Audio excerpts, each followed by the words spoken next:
गाने के पहले, भजन गाने के बाद जिज्ञासु कैसा होना चाहिए, मनुष्य कैसा होना चाहिए। नहीं तो फिर क्या होगा? मनुष्य को तुच्छ अपेक्षा ही बेचारे को तुच्छ कर देती है। हल्की अपेक्षा छोड़ देने पर वो सम्राटों का सम्राट हो जाता है। अनपेक्ष शुचिर्दक्ष उदासीनो गत व्यथा, उसका आप उपयोग करें और बच्चों को भी प्रज्ञा बढ़ाने के तरकीब में ले आए। दक्ष का मतलब ये नहीं किसी का हक छीनना।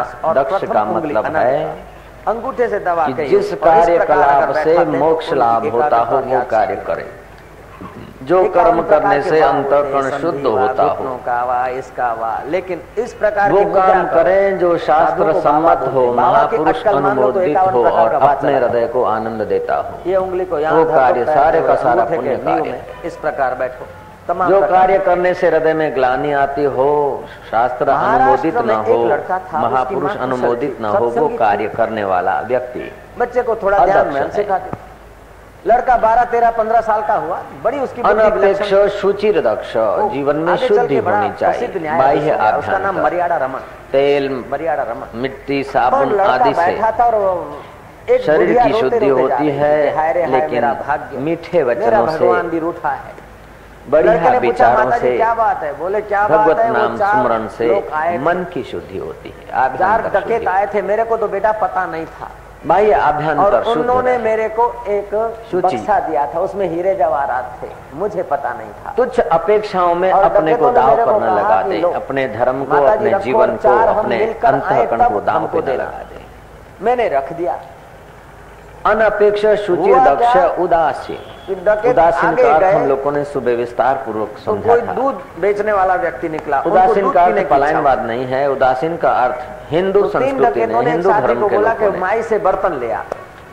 जब धार्मिक दुनिया के लोगों को आप देखेंगे तो लाचार जीवन गुजारते हुए, बोले हमारे साथी जीवन गुजारते हुए दिखते हैं, तो लगता है कि भाई तुम बोलते हो, बेचारों ने धर्म को माना तो यह हालत हो गई। दे दो तो उस हकीकत में धार्मिक जगत ने अगर दर्शन शास्त्र का अनादर किया है तो धर्म ने उनका लेके छू हो गया।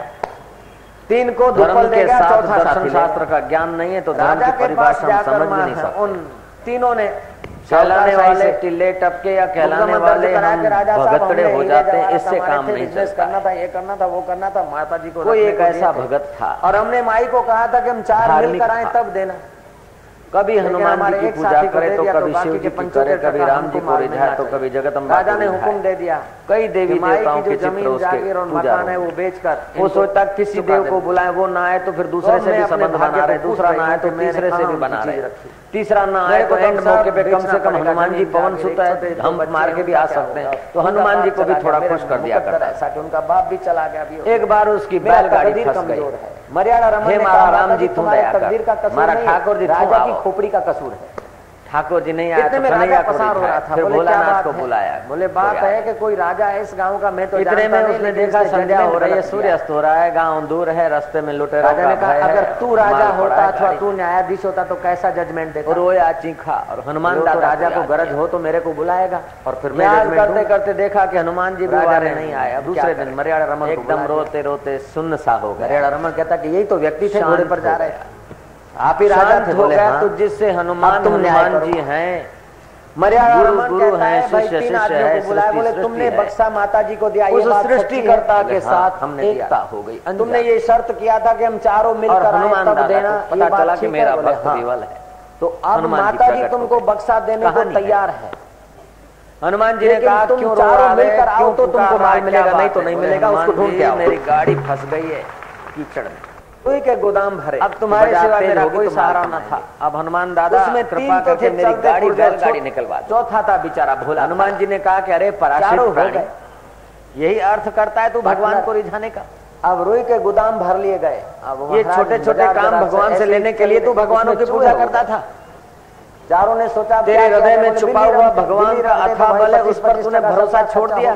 ठीक है, उतर नीचे योग से सांस खुला, कहीं से जंप फंप, बैल को जरा और लगाम हो गया पैर का फ्रैक्चर, और चाक को जोर मार। उसकी हो गई कि नहीं जोर लगाता कि नहीं तो पता लगाता हुई। तो उन तीनों ने कहा कि तेरे हिस्से का अपने शौक से दौड़ता है तो अपने धर्म का दौड़ता, लेकिन कोई बंदूक लेके पीछे पड़े तो बेचारा सीधा आदमी आ जाती कि नहीं आ जाती।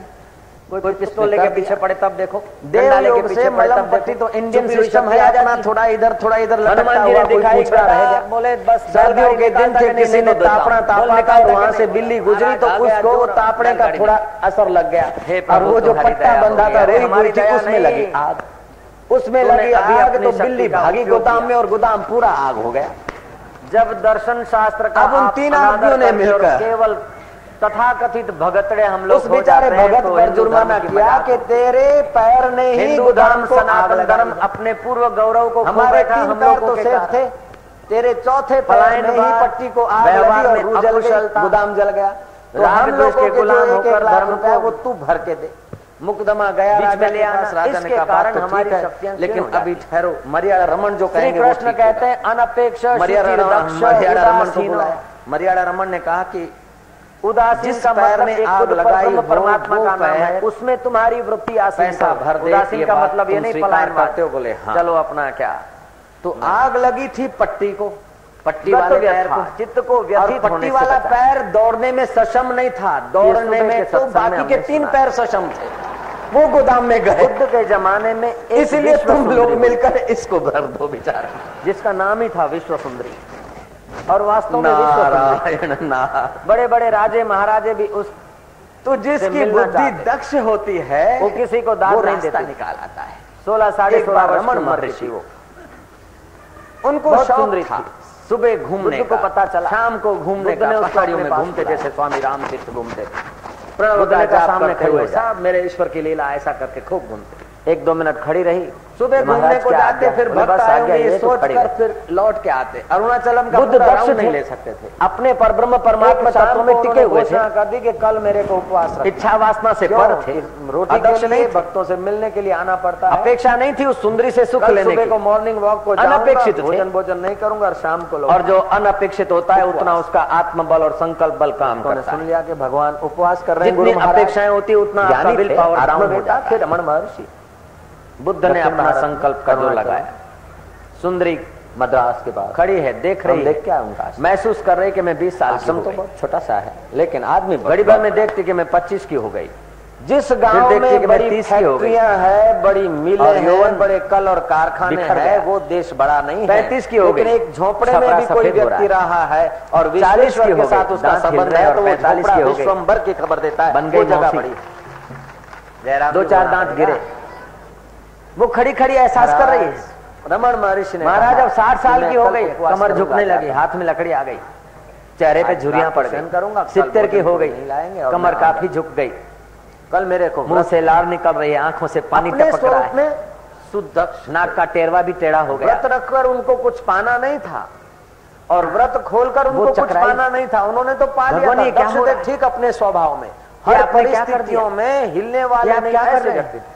बुद्ध सुबह हुआ तो लोग नाश्ता ले आए, जो होने वाला है वो दिखा रहा हूं, 4 बजे ले आए, बोले प्रभु घूमने जाने को है, उसलिए जो होने वाली है वो तुझे दिखा रहा हूँ, जो यौवन तेरा नींद भी नहीं आई और अभी उसका गर्व रख रही है, विश्व सुंदरी से प्रसिद्ध होना चाहती है, लेकिन ये चमड़े का आगे चले तो दूसरी एक टुकड़ी मिली कि प्रभु आप रूप दिसी मगरूर न थी एडो हुस्न ते नाज न रूप सबई रावल जाथे रामल जान रंग घना, तू रूप लावण्य को, चमड़े की आकृति को देख पतियों और कुटुंबियों अपनी चेतना गवा मत, चिंता नहीं करे, दोपहर अपनी बर्बादी मत कर और जवानों की बर्बादी मत कर, आदमी छोड़ रखे, लेकिन आखिर तेरा ये हाल होने वाला है, उसकी स्मृति करके अभी से सावधान। दिन भर का तो खा लिया, अब क्या?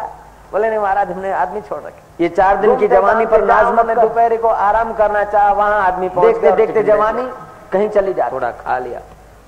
शाम को लौटे तो रास्ते में भक्त खड़े हो गए, कोई नाश्ता लेके खड़ा है तो कोई गर्म पानी लेकर खड़ा है तो कोई जवानी कब गई पता नहीं चला। महाराज जी की चाकरी हुई और तेरा ये हाल में भी तुझे दिखा रहा हूं, इसलिए तू सावधान 2 दिन का स्टॉक स्टोरेज, अपेक्षाएं छोड़, दिन भर भूखे होंगे गुरु महाराज, तो हमें जब आज इडली डोसे काम आदि सताए और अपेक्षाएं होने लगे, इस जगह पर कोई धार्मिक होता तो उसका उस वक्त भगवान शंभ सदाशिव का चिंतन और कोई अधार्मिक होता तो उसका चित्त लोलुप हो जाता कि हाँ आज नेत्र खोलते ही काम को भस्मीभूत कर दिया, ऐसे करके लोलुप हो भगवान और कोई पकड़ में होता कि अरे काम का विचार आता है, हम उसे पोषण देते हैं तो हम गिरते हैं, अगर काम का विचार है तुरंत ही राम का या शिव का विचार कर दो तो आप पोषण नहीं देंगे तो काम उतना धोखा नहीं देगा जितना दे रहा है।